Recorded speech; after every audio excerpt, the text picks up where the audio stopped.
UPSC के लिए पढ़ाई करते वक्त बहुत सारी चीजें हमारे दिमाग में आती है। तो मेजॉरिटी ऑफ स्टूडेंट्स के दिमाग में सबसे पहली चीज क्या आती है? तो जो सबसे लास्ट चीज है वो दैट इज इंटरव्यू। मैं इंटरव्यू के बारे में कैसा सोचूं, मेरा व्यू क्या होना चाहिए, या हमारे पास बहुत सारे इंटरव्यूज इजीली अवेलेबल हो जाते हैं हमें, तो उसको देख के हमारा आंसर उसके साथ कंपेयर करना। तो देखो, इंटरव्यू का प्रिपरेशन करते वक्त हमें कुछ चीजें याद रखनी है। तो ये इंटरव्यू का एक बेसिक अप्रोच मैं यहां पे बताऊंगा, बट इस वीडियो का ऑब्जेक्टिव ये है कि आपने अभी कोई भी स्पेसिफिक स्टडी इंटरव्यू की नहीं करनी, वो तो लास्ट स्टेज है। पहले दो स्टेज जब तक हम क्लियर नहीं होंगे तब तक तीसरे स्टेज का पॉइंट नहीं है। वहीं पे एक चीज याद रखनी है, स्टेज 1 स्टेज 2 का नॉलेज हमें रेडी करेगा स्टेज 3 के लिए। मतलब प्रीलिम्स के लिए जो भी इंफॉर्मेशन हम गैदर करेंगे, मेंस के लिए जिस भी डायमेंशन से हम सोचेंगे, उसका फायदा हमें इंटरव्यू में होने वाला है। क्या डायरेक्टली हमारा आंसर इंटरव्यू को जिस लेवल का चाहिए उस लेवल का आएगा क्या? तो उसका आंसर नो है। ये हमें स्टेप, ये प्रोसेस, ये सब कुछ हमें रेडी करने वाला है इंटरव्यू के लिए।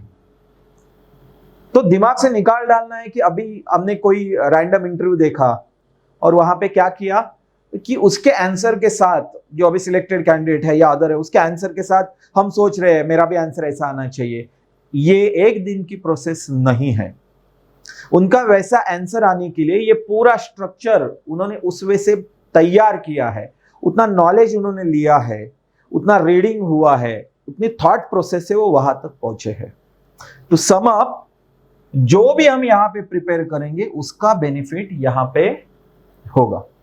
स्टिल इंटरव्यू में हमें किस टाइप के क्वेश्चन आते हैं, इसको मैं थोड़ा सा कवर करूंगा, 2-4 एग्जाम्पल लूंगा। और ऑब्जेक्टिव ये है, ये वीडियो जैसे ही खत्म होगा हमें इंटरव्यू के बारे में जो हम सोच रहे हैं उसके ऊपर अभी प्रेजेंटली फुल स्टॉप लगाना है।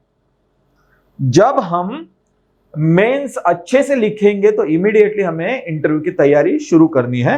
अलॉन्ग विथ इसका जो कंटेंट है वो हमारे हाथ में रहेगा, पूरे एनालिसिस डायमेंशन हमारे पास रहेंगे, तब वो इजी जाएगा।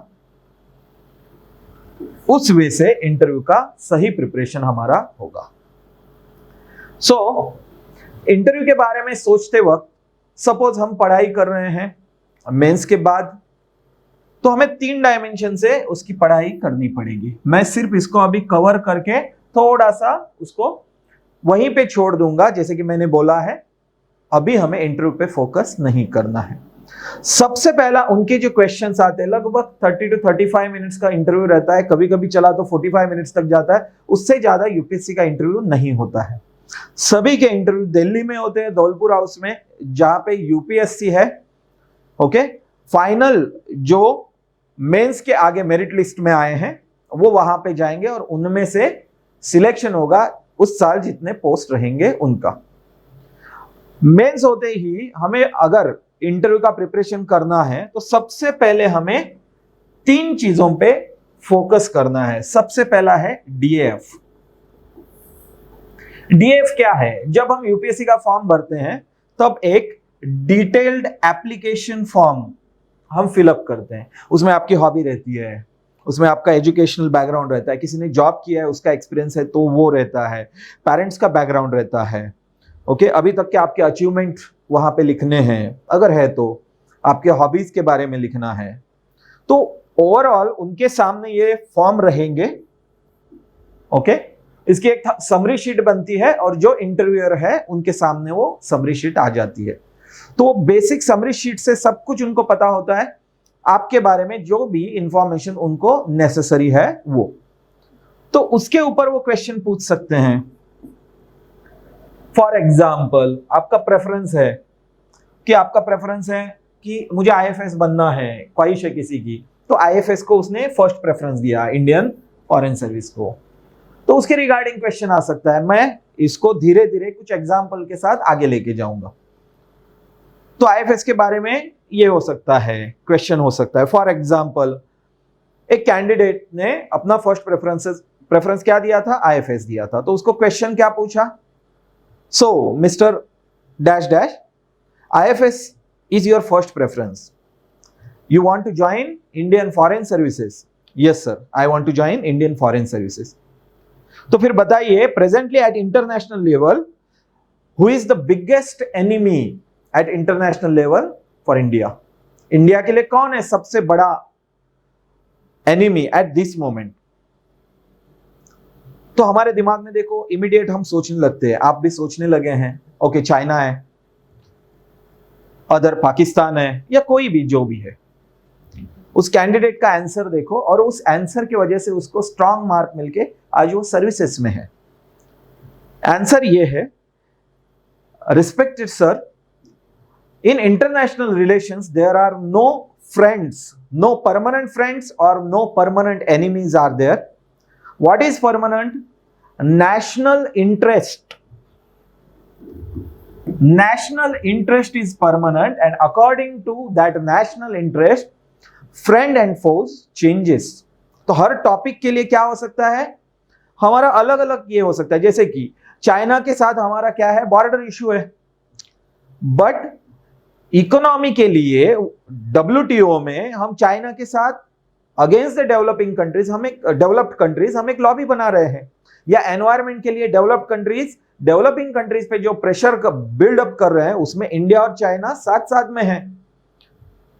सो किसी मुद्दे पे कोई फ्रेंड हो सकता है, किसी पॉइंट पे कोई क्या हो सकता है, डिफरेंस ओपिनियन हो सकता है। तो सोचो ऐसा आंसर आने के लिए हमें फर्स्ट स्टेज सेकंड स्टेज से बहुत स्ट्रांगली जाना पड़ेगा, हमारे व्यू पॉइंट्स उस वे से डेवलप होने पड़ेंगे।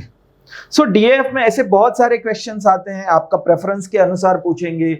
सपोज नाम से भी आपके कुछ मीनिंग निकल रहा है, उसको पूछ सकते हैं। आप किसी पर्टिकुलर लोकेशन के हैं, वहां पे कुछ स्पेशलाइज थिंग है, उसके रिगार्डिंग पूछ सकते हैं। दूसरा ये है कि आपका जो इंटरेस्ट है या हॉबी है उसके रिगार्डिंग भी आ सकता है आपको क्वेश्चन। सो ये है डीएफ, डिटेल्ड एप्लीकेशन फॉर्म। सबसे पहला अगर हमें कंप्लीट करना है तो डिटेल्ड एप्लीकेशन फॉर्म कंप्लीट करना है। दूसरा इंपॉर्टेंट ये है सिलेबस। सिलेबस मतलब आपको प्रीलिम्स में जो कंटेंट है, मेंस में जो है आपका ऑप्शनल है, इसको फिनिश करना है। सो सिलेबस के रिगार्डिंग उनका कोई भी क्वेश्चन आ सकता है। फॉर एग्जांपल, हिस्ट्री में आपकी सबसे पसंदीदा पर्सनालिटी कौन है? आपने आंसर दिया सुभाष चंद्र बोस, आपने आंसर दिया महात्मा गांधी। तो इमीडिएट नेक्स्ट क्वेश्चन आपको रहेगा, उनकी थॉट प्रोसेस से आपको सबसे अच्छे लगे हुए कोई भी 3 क्वालिटीज जो आप लेना चाहते हैं, बताइए, लाइक दैट। सो हमें उस वे से सोचना पड़ेगा। सो सिलेबस में वो डायरेक्टली सिलेबस रिलेटेड क्वेश्चन पूछ सकते हैं या उसको और कोई तो बैकग्राउंड का पूछ सकते हैं। तो सोचो ये पढ़ाई करना इमीडिएट पहले से हम स्टार्ट करेंगे तो कितना वेग हो सकता है। इसको हमेशा हमें एंड में ही, जिस वक्त इंटरव्यू में रहेंगे उस वे से ही हमको उसको देखना पड़ेगा। तो दैट इज सिलेबस। और तीसरा चीज है करंट अफेयर्स। करंट अफेयर्स के बारे में उस दिन क्या हुआ, 4 दिन पहले क्या हुआ, आपका ओपिनियन क्या है, आप क्या सोचते हैं, ऐसा क्वेश्चन आ सकता है। फॉर एग्जाम्पल, अभी प्रेजेंटली अगर कोई टॉपिक चल रहा है, ओके, रूस यूक्रेन वॉर, तो उसके रिगार्डिंग क्या क्या डायमेंशंस है वो आपको डायरेक्टली वहां पे पूछ सकते हैं। तो करंट अफेयर्स जो है वो इंटरव्यू की डेट के पहले का 1-1.5 महीने का, 2 महीने का हो सकता है, पर्टिकुलरली उस दिन का भी हो सकता है। तो लास्ट दिन तक आपने न्यूज़पेपर पढ़ना नहीं छोड़ना है। रादर आप जब इंटरव्यू के लिए जाएंगे वहां पे एक सर्कुलर उनका क्या है, हॉल है, वहां पे अलग अलग बच्चों को पैनल वाइज टेबल पे बिठाते हैं। तो यहां पे आपको न्यूज़पेपर रखे होंगे, आपने डेफिनेटली वो न्यूज़पेपर देखने हैं, क्योंकि उस दिन के न्यूज के बारे में 1 दिन पहले के 2 दिन उनका क्वेश्चन आ सकता है, या 1-1.5 महीने के।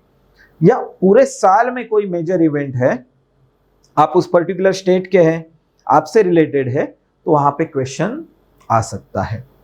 सो इस वे से हमें सोचना पड़ेगा इंटरव्यू के बारे में।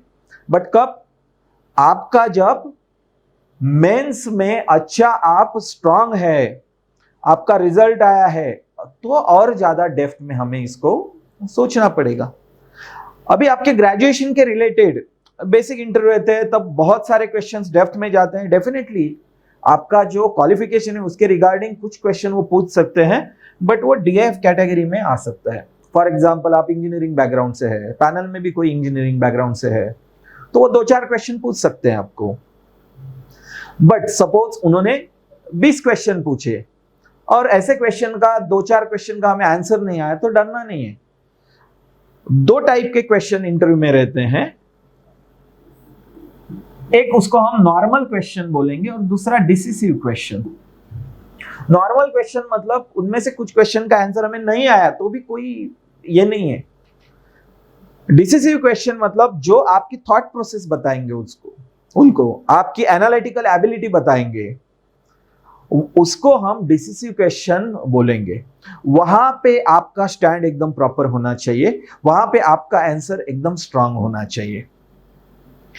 इन क्वेश्चन का कोई भी इंपैक्ट, 1-2 क्वेश्चन नहीं आए तो कोई ये नहीं, बट हम क्या करते हैं, हम डर जाते हैं। वहां पे हम सोचने लगते हैं कि ये 2 क्वेश्चन का, ये 1 क्वेश्चन का आंसर नहीं आया, उसी के ऊपर सब कुछ डिपेंड है। फॉर एग्जांपल पूछा कि आपको आप इंजीनियरिंग बैकग्राउंड से है, उन्होंने पूछा 2 स्ट्रोक 4 स्ट्रोक इंजन आपको पूछा, हमें नहीं आया तो हम डर जाएंगे। एनवायरमेंटल बैकग्राउंड से है हमारा बेसिक, वहां पे कोई क्वेश्चन आया, नहीं आया, हम डर जाएंगे। उसके बारे में नहीं सोचना। इसके लिए एक बेस्ट एग्जांपल हम देख सकते हैं। एक कैंडिडेट था, उसको नॉर्मल क्वेश्चन कंटिन्यूस 4-5 नहीं आए, बट उसकी हॉबी क्या थी? उसके हॉबी उसने लिखी थी कि वॉचिंग वॉर मूवीज। तो वॉर मूवीज के लिए हॉलीवुड वॉर मूवीज ये स्ट्रीमलाइन की हुई थी। तो मैंने उसे 4-5 मूवीज के नाम बताए थे कि जो बेस्ट ये है, इनके ऊपर क्वेश्चन आ सकता है। 3-4 क्वेश्चन के बाद उसका इंटरव्यू थोड़ा डाउन होने लगा, उसको बेसिक कुछ क्वेश्चंस नहीं आए, आंसर नहीं आए। इमीडिएटली एक पैनल मेंबर ने पूछा, so mister this watching Hollywood war movies is your hobby? Yes sir, it's my hobby. Immediate next question है, have you seen letter from Iwo Jima? वहां पे उसने इमीडिएट आंसर दिया, yes sir, I have seen that movie. तो क्या लगता है, director को जो मैसेज देना है उसमें डायरेक्टर सक्सेसफुल हुए हैं क्या? ये इंटरव्यू पैनलिस्ट ने क्वेश्चन पूछा। अभी क्या है ये मूवी, इसको हम 1 मिनट में थोड़ा सा किस वे से, किस डेप्थ से हमारा थॉट प्रोसेस होना चाहिए, यूपीएससी के इंटरव्यू पैनलिस्ट कैसे क्वेश्चन पूछ सकते हैं, इसके लिए हम ये एज अ केस एक देखेंगे। उन्होंने जो मूवी पूछी थी वो मूवी का नाम है लेटर्स फ्रॉम इवो जिमा। क्या है इवो जिमा? जापान का मेनलैंड है, उससे एक दूर थोड़ा कुछ एक आइलैंड था इवो जिमा। सेकेंड वर्ल्ड वॉर था और ब्रिटिशर्स और allied forces, American continuous attack कर रहे थे। ये आइलैंड वो लेंगे और उसको वो यूटिलाइज करेंगे as a base to attack mainland of Japan. तो जितना दिन ये आइलैंड लेट इनके हाथ में जाएगा, उतना ज्यादा टाइम जापान फाइट कर सकेगा या उनका मेनलैंड सेव हो सकेगा। कोई भी ये स्पेशल मिशन लेने के लिए तैयार नहीं था। तो एक जनरल थे, जनरल कुरियाबाशी, वो यूएस में 5-7 साल रहे थे। उन्होंने ये मिशन लिया और जो आइलैंड यूएस सोच रहा था कि 8 से 10 दिन में हम लेंगे या 4 दिन में लेंगे, उसके लिए उन्होंने उसको डिले किया 1 से 1.5 महीना। इसकी वजह से मेनलैंड कुछ देर तक सेफ रही। अभी यहां पे क्वेश्चन क्या है, यहां पे क्या सोच हमारी होनी चाहिए? हिस्ट्री कौन लिखता है? तो ऑलवेज दुनिया में जो भी हिस्ट्री लिखी हुई है, वो history, that history is written by always winners. Japan वो वॉर हारा, बट यहां पे जो वेलोर, जो करेज, कोई भी सप्लाई नहीं होते हुए भी उन्होंने दिखाया और वॉर को डिले किया, वो इस मूवी में दिखाया है। और मूवी के जो सोल्जर्स है उन्होंने क्या किया, उन्होंने लेटर्स लिखे थे अपने फैमिली मेंबर को, वो वहां पे कहीं पे तो बरी करके रखी थी, वो बाद में अभी उसको बाहर निकाला और उसके बेसिस पे ये मूवी बनाई है। एक सिंपल डॉक्यूमेंट्री टाइप मूवी है, वॉर ज्यादा नहीं दिखाया है, बट उसका मैसेज क्या है, उसका मैसेज ये है कि जो हारते हैं वॉर में वो भी इक्वल रहते हैं।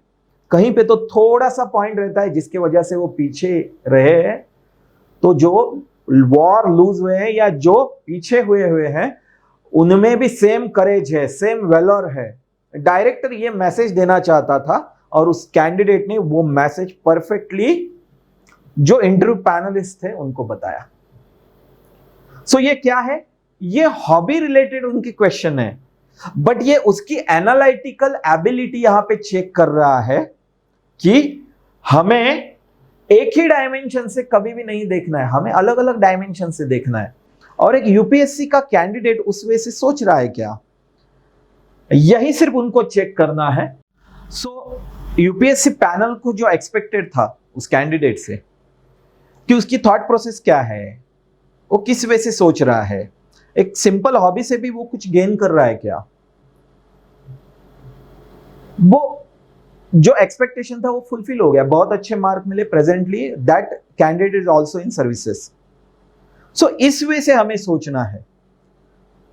मैं कभी इंटरव्यू का सेशन लेने,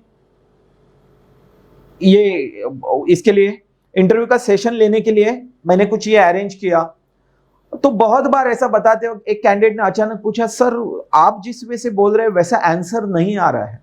तो वो एक दिन में नहीं आएगा, उसको हमें कंटिन्यूअसली उसको इसमें रहना पड़ेगा, फ्लो में रहना पड़ेगा, उस वे से सोचना पड़ेगा, तभी हमारा वो आंसर्स वहां पे प्रॉपरली आएंगे।